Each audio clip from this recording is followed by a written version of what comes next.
ACCA ആണോ CA ആണോ നല്ലത്? ഇതിൽ ഏത് പഠിക്കുന്നതാണ് ഞങ്ങൾക്ക് ഗുണം ചെയ്യുക? ഇങ്ങനെ ഒരുപാട് പേര് ചോദ്യം ചോദിക്കുന്നുണ്ട്.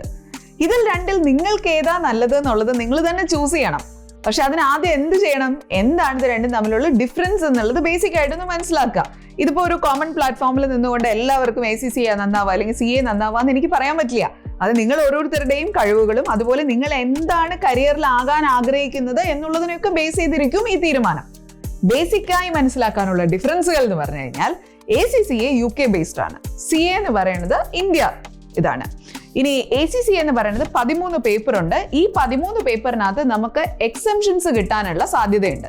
അപ്പോൾ depending on the university that we choose, ഇതിൽ കുറേ പേപ്പറുകൾ എന്ന് പറഞ്ഞാൽ 9 പേപ്പർ വരെ നമുക്ക് എക്സംഷൻ കിട്ടും.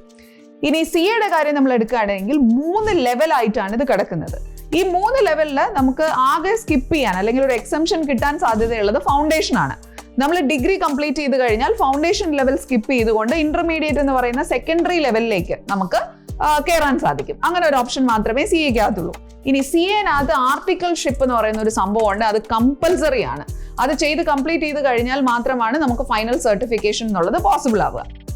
ഇനി വേറൊന്ന്, ഈ നമ്മുടെ കോഴ്സിന്റെ ഫീസ് ഇല്ലേ, പഠിപ്പിക്കുന്ന കോച്ചിങ് സെന്ററിന്റെ ഫീസ് അല്ല ഞാൻ പറയുന്നത്, എക്സാം ഫീ വെച്ച് നോക്കുകയാണെങ്കിൽ ACCAയുടെ fee structure comparatively on the higher side ആണ്. CAയുടെ സ്ട്രക്ചർ കുറച്ചും കൂടി ലോവർ സൈഡ് ആണ്. ഈ ACCAയുടെ ക്വാളിഫിക്കേഷൻ 140 രാജ്യങ്ങളിലധികം രാജ്യങ്ങളിൽ എന്ത് ചെയ്തിട്ടുണ്ട്, അക്സെപ്റ്റ് ചെയ്തിട്ടുള്ളതാണ്. നമ്മൾ CA പഠിക്കുമ്പോഴത്തേനും കുറച്ചും കൂടി ഒരു അത് വേറുള്ള രാജ്യങ്ങളിലൊന്നും CA അക്സെപ്റ്റ് ചെയ്തിട്ടില്ല എന്നൊന്നുമല്ല ഞാൻ പറയുന്നത്. അതിൽ നമ്മൾ കൂടുതലായി പഠിക്കുന്നതും നോളജ് നേടുന്നതും ഒരു ഇന്ത്യൻ സിസ്റ്റത്തിനെ കുറിച്ചാണ്. അപ്പോൾ ഒരു ഗ്ലോബൽ മേഖലയിൽ ജോലി ചെയ്യാൻ ആഗ്രഹിക്കുന്നുവെങ്കിൽ അവിടെ നമുക്ക് കുറച്ചും കൂടി ഹെൽപ്ഫുൾ ആവുക ACCA ആണ്. അപ്പൊ ഇങ്ങനെയുള്ള കുറെ വ്യത്യാസങ്ങളാണ്. അപ്പൊ നിങ്ങളൊന്ന് ആലോചിച്ച് നോക്കുക, നിങ്ങൾക്ക് എന്ത് രീതിയിലാണ് നിങ്ങളുടെ കരിയർ മുന്നോട്ട് കൊണ്ടുപോകേണ്ടത് എന്നുള്ളത്. അതിനനുസരിച്ച് choose between CA or ACCA. Keep going. Happy learning.